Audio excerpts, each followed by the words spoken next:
Our first witness is Mitzie Branon, who is the general manager of Yadkin Valley Telecom in Yadkinville, North Carolina.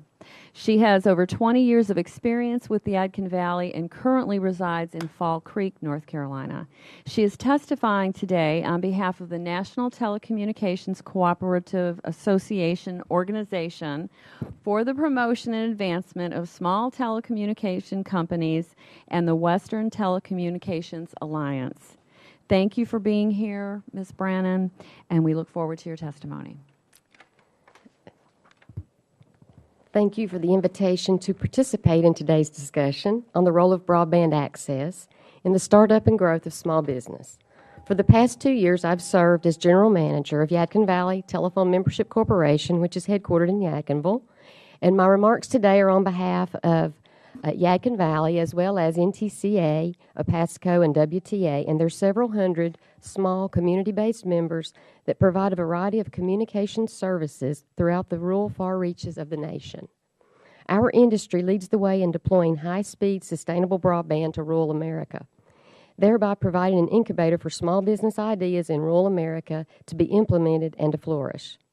America's 1,100 rural telecom providers serve approximately 40% of the nation's landmass, yet about 5% of the population, an average of 10 customers per square mile.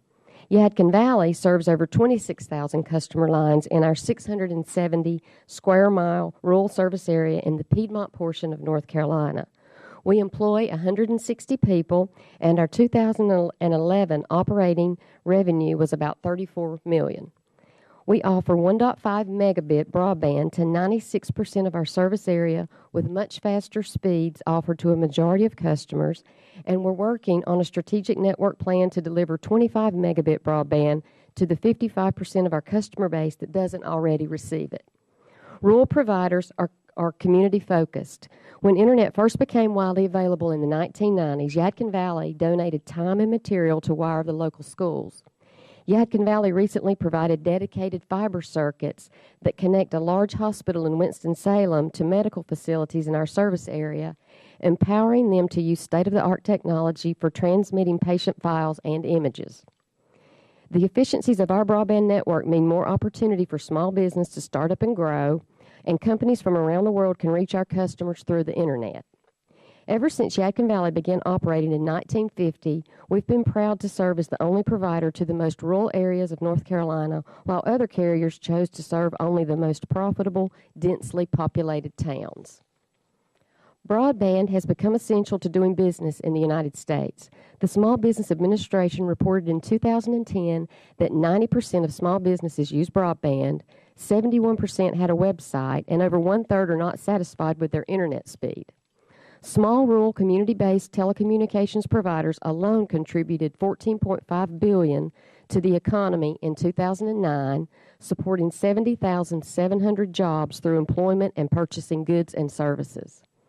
The Federal Universal Service Fund was created to support quality, reliable telecom service in high-cost rural areas where low customer density, vast distances, and rugged terrain deter even the most optimistic business cases.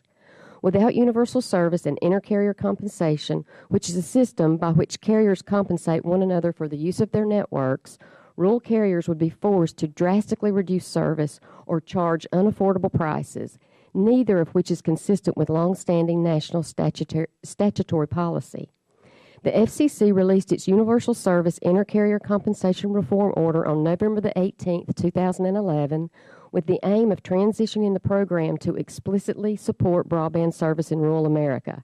However, the FCC's order failed to adopt provisions promoting broadband service in small rural carriers' service areas. It cuts existing cost recovery mechanisms for rural carriers retroactively, and it proposed a further notice of rulemaking with the potential for more cuts. In sum, rural providers will be expected to do more with less opportunity for cost recovery and don't even get the regulatory certainty they sought, as a further notice hinders lending and investment. Reforming universal service and inter-carrier compensation properly is essential to achieving our national goal of universal broadband access and to the livelihood of thousands of job-creating small businesses. We can all be proud of our nation's broadband progress over the past decade and the opportunities that broadband creates for small businesses to compete and thrive. This success has been made possible due to the unique cooperation between the industry, the American people, and policymakers, a partnership that will be essential to America's quest to secure and maintain global broadband preeminence.